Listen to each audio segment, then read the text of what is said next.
The story that we are going to present for tonight came from the book of Matthew, chapter 25, verse 14 to 13. This is the parable of talents. The parable of talents, or the parable of minas, is also known as the parable of the pounds. It appears in two of the canonical Gospels of the New Testament.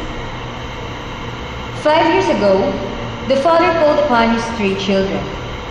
He gathered them into their ancestral house and gave them their respective inheritance. Ay, Papa! Umaga! Magandang umaga na. Saan ang mga kapatid mo? Hindi ko pa alam pa. Sabi, susunod na daw. Ano ka pa? Oo, ayun na pala. Magandang umaga sa iyo, Ama. Magandang umaga naman, Paul. Saan ang mga kapatid mo? Ayun, nakasalit ko, Ama. Salamat, salamat. Ay, hindi na pala si Kuya Mike. Hi, Dad. How are you? Saan ang mga lahat? Pinatawag ko kayo lahat dahil napag-desisyon ako na ibigay sa inyo yung mga mana. Talaga pa pa?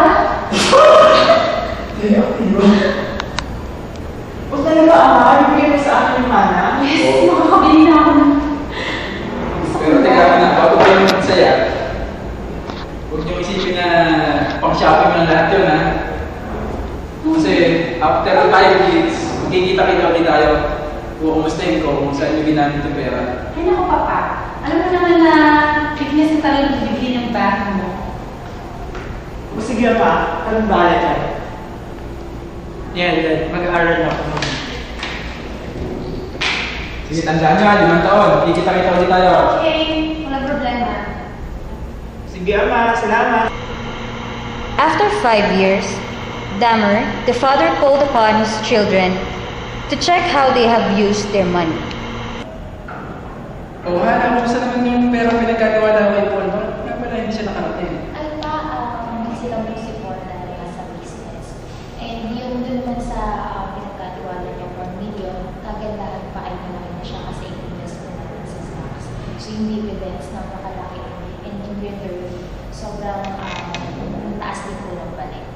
Wow. Tuntuan naman ako sa inyong kasama.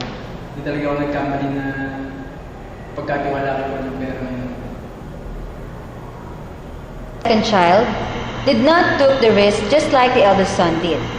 She invested her money, bought the stocks after accumulating certain interest.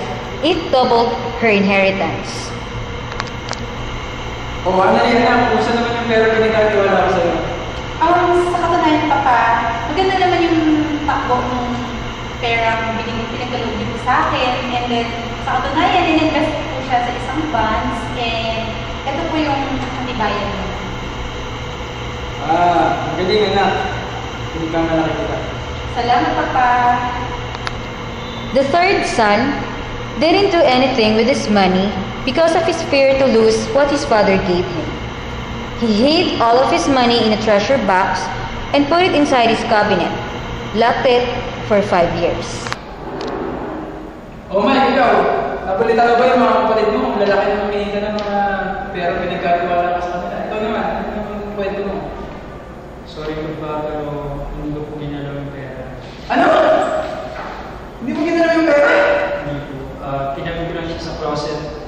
Kasi natakot po akong malugi or mawala, maubos yung pera. Eh, paano ngayon yun? Hindi yung mga kapatid mo kumita tapos ikaw hindi. Kaya nga po nagtrabaho ko sa sarili ko para kumita. Kaya hindi ko magalaw yung pera. Hindi ko matagot ng kapatid mo yan, Mike.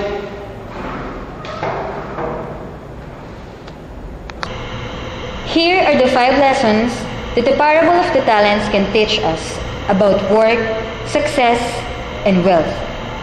First, this parable teaches us that success is a product of our work.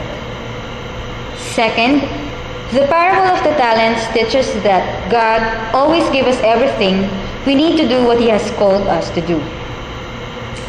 And the third one, the parable of the talents teaches that we are not all created equal.